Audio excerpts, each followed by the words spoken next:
Vai lá, Marcelo. Pedrão, posso ler uns superchats aqui, senão vai acumulando. E Fica à vontade, ó. A Xanda Fontes mandou aplaudo de pé. Rogério Correia é um dos mais combativos. A Xanda que tá pedindo aqui para mandar perguntas nos nossos superchats que são necessários para manter o canal funcionando.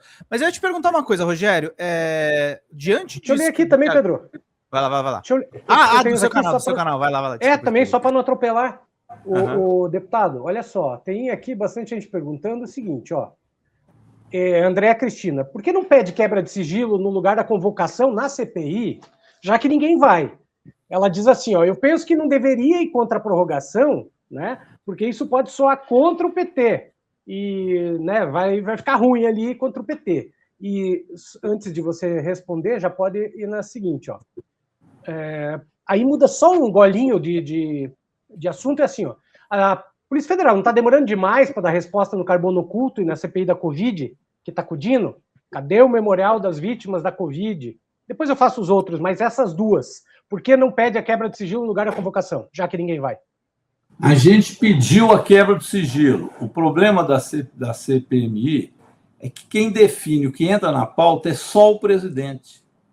Então, eu pedi a quebra de sigilo do Zetel no dia 25 de novembro do ano passado, ou seja, logo no início da CPMI. Pedi também a quebra do sigilo do Valadão, a quebra do sigilo da Igreja da Lagoinha e a quebra de sigilo da Clava Fort Bank. Imagina, a Igreja da Lagoinha tem um banco, chama Clava Fort Bank. A linguagem que nós estamos usando agora não é bem essa mais da Clava Fort Bank, é a Lava Fort Bank, que lava o dinheiro que vem da roubalheira do Master e do Bolsomaster. É a Igreja da Ladroinha, que já não é Lagoinha, e o pastor é o Vai Ladrão, porque já não é Vai Ladrão.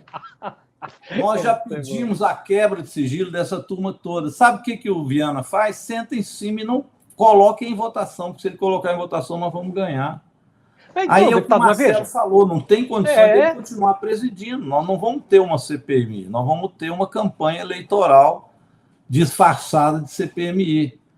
Já que eles entraram... O Supremo agora, terrivelmente partidário, fazendo intervenção dentro da CPMI. Então, é preciso entender o patamar que nós estamos. Mas isso, nós vamos agir.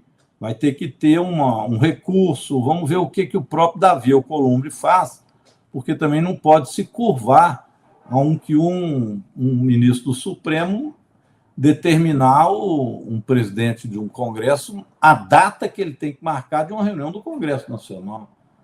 Então, porque já que eles entraram, deputado, com o pedido, porque quando eles entraram com o pedido e eles pediram, no pedido deles, eles colocaram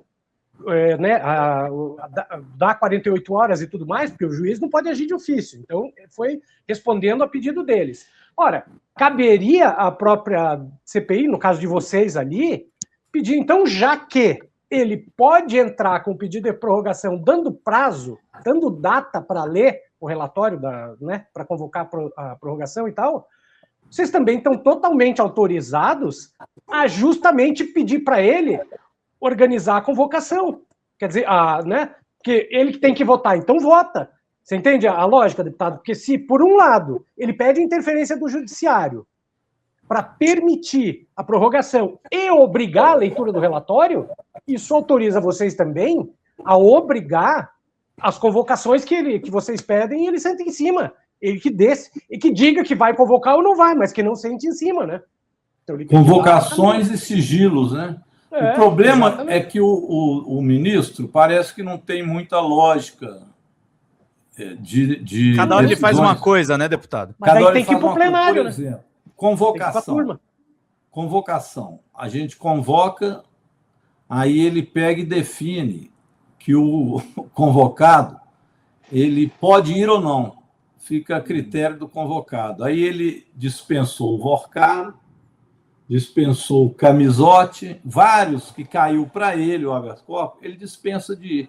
E agora, como os implicados viram que ele permite ninguém ir, eles já não fazem nem mais habeas corpus para ser sorteado nos prêmios. Eles entram já com uma petição direto no Mendonça, sabendo que o Mendonça dirá que não é preciso eles irem. Não, então, inclusive, deputado... Então virou uma brincadeira lá dentro, né? E uma jogatina entre um ministro supremo e um presidente de CPMI que não tem o menor, enfim, não tem a menor condição de presidir, não tem vergonha na cara, não tem, para ele, faz o que ele acha que é, segundo os interesses dele, os fins justificam os meios. Então, isso que nós estamos vivendo na CPMI. Agora, o que nós podemos fazer é um recurso disso tudo para a segunda turma. E outra, né, deputado, o que está fazendo o ministro Mendonça, veja, é ir contra a jurisprudência majoritária do STF, que é o seguinte: o cara que é investigado, ele pode até não falar nada, mas ele é obrigado a comparecer.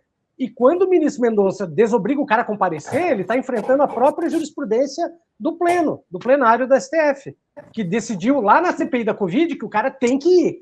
Ele tem direito de ficar quieto, porque está sendo investigado, mas tem que ir. Né? Então ele desmontou tudo. Ele não precisa produzir provas contra ele, né, Marcelo? Ele está se achando. É direito dele, né? Eu acho que ele está se achando. Ele acha que é um novo Moro. Vai se dar mal igual um Moro deu, né?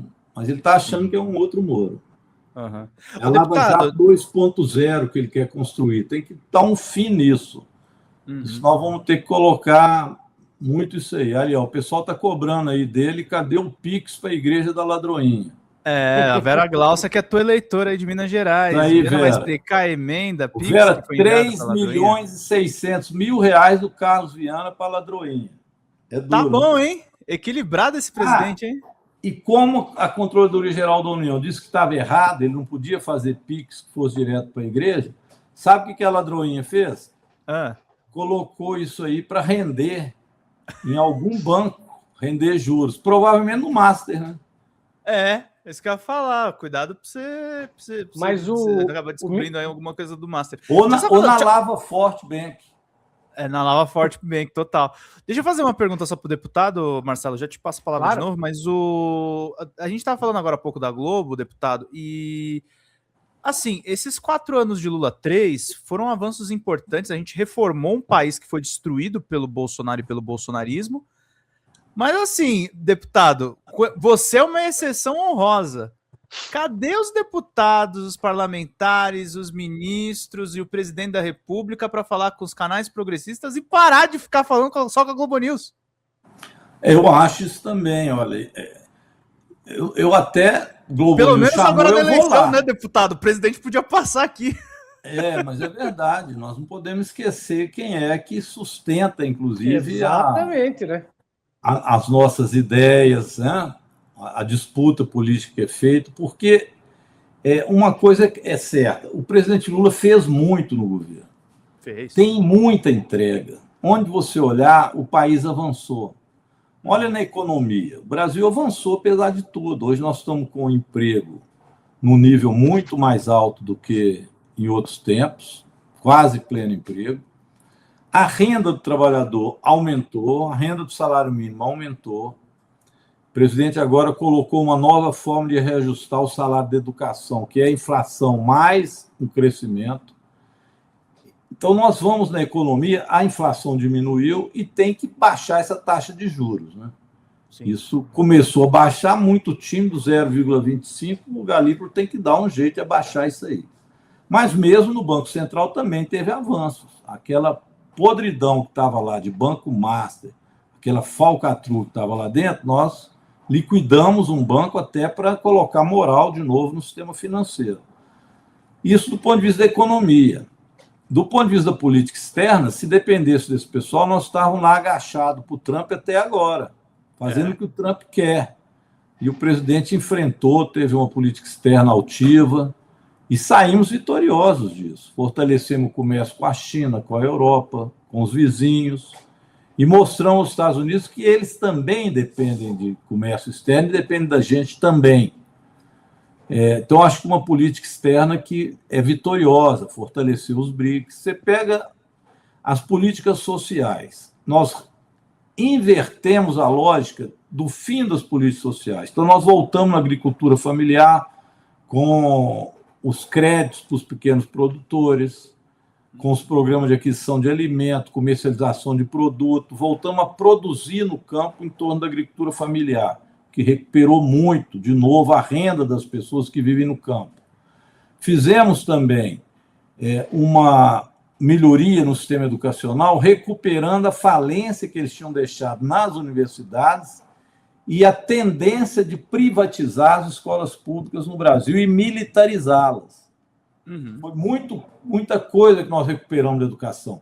No SUS, idem.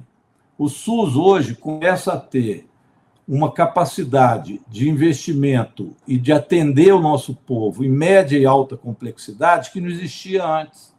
Policlínicas pelo Brasil afora, no sentido das pessoas terem acesso a médicos especializados, a consultas especializadas e a cirurgias.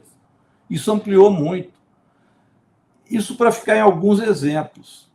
Ou seja, a infraestrutura brasileira também, as estradas, eu falo por Minas Gerais, estavam liquidadas. Hoje nós voltamos a fazer com que a infraestrutura andasse. Claro que falta muita coisa, mas não há dúvida do que nós andamos. Agora, e a gente pergunta, por que, então, que nós estamos ali, quando vem pesquisa, o negócio ainda está empatado?